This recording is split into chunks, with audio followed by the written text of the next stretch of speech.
Ayan. Oh, ito na yung mga ano ko. Ito na yung mga Bofu keywords ko. Ang dami nila dito. So, best guitar songs, basic chords.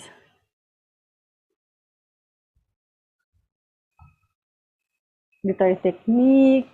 Um,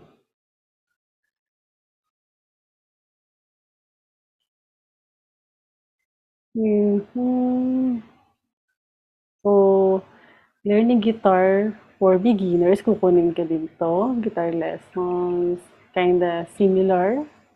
Pero, nakalimutan ko kunin yung volume nito, no? So, for this one, balikan natin mamaya. Volume niya is 90, okay pa din.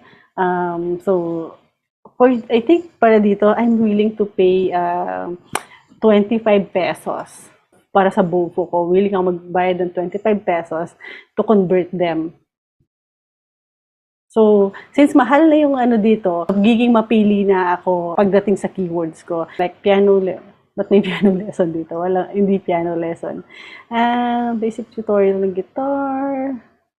Pwede. Basic tutorial ng guitar. Pwede. Pwede hindi.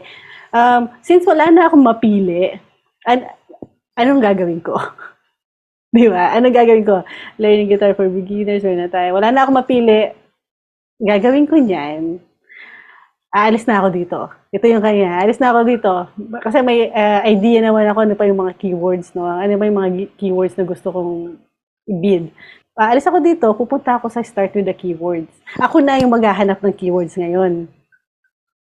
Yung start with the keywords, tanggalin lang natin yung website. Tinanggal ko yung website kasi ayokong mag-refer muna siya dun sa website. Gusto kong hanapin niya yung mga keywords na gusto ko doon sa location na naka-specify. Say for example, guitar lessons. Pag gusto kong mahanap yung mga naghahanap ng lessons or offline. Mga ganon. Like guitar lessons near me. Yan, yung mga naghahanap ng mga ayan. So, yan. Ito, nilalagay ko ito parati sa Bofu. So, 390. Tapos, year-on-year change. Ibig sabihin, tumataas siya. Pero in the past 3 months, steady lang siya. In 35 pesos. So, okay pa din. Pasok pa din siya dun sa 25 na ano ko, na gusto kong CPC. And, guitar classes, kukunin ko din to. Even though they're kind of similar, lessons and classes. And then, ito, guitar tutor. And they're looking for a guitar tutor. Kahit 20 lang yan, kukunin ko pa din. Typically, hanggang 20 lang yung limit ko. Pag may 20 na search volume siya, since this is Bofu, ano sila eh, na-nurture ko na sila dito eh. Most likely, naghahanap siya ng tutor, most likely, nakita niya na sigurado sa tofu ko so, may malaking chance na pag naghahanap na siya ng guitar tutor near me, nagkaroon na siya ng interaction dun sa ads ko. Nagme-make sense ba yung pattern ko? At itong tinuturo ko na to, technique na to ha. Technique na ng keyword research. Hindi lang siya keyword research. Kasi pag nag-YouTube ka, mag-keyword research ka, I don't think may ganitong segmentation. I think tinuturo is yung keyword theme.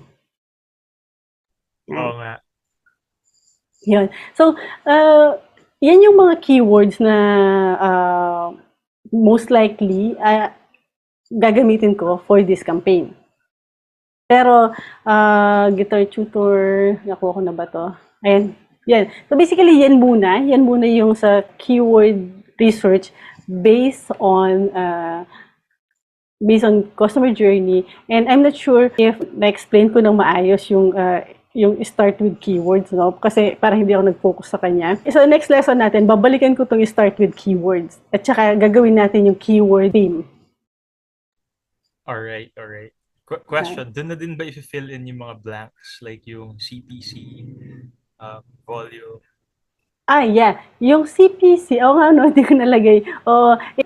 Ilalagay ko to, since nakita na naman sa previous sa video kanina ano yung CPC, ano yung volume nila. So ilalagay ko na lang sila, And itong document na to is downloadable. So aayusin natin siya, lalagay natin yung tamang So wag kayo magtatayo ng music school.